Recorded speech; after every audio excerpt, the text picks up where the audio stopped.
మన పూజా మందిరంలో కానీ గుడులలో కానీ సాయిబాబా విగ్రహాలను కొన్ని చోట్ల తొలగిస్తడం చూశాను.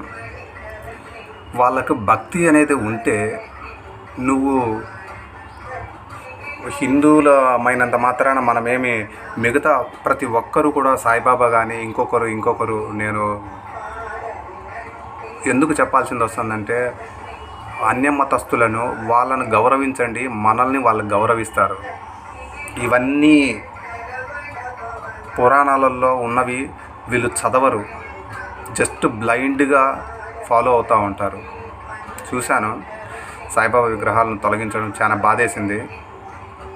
చాలా తప్పు చేస్తున్నారు. నీకు చేతనవుతే నీ పిల్లలకు భక్తి నేర్పించు, హిందూ ధర్మాన్ని గురించి చెప్పు. వాళ్ళ ఇంట్లో వాళ్ళు పాటించరు ఫ్రెండ్స్. ఇదంతా ఎలా ఉంటుందంటే చెప్తాను.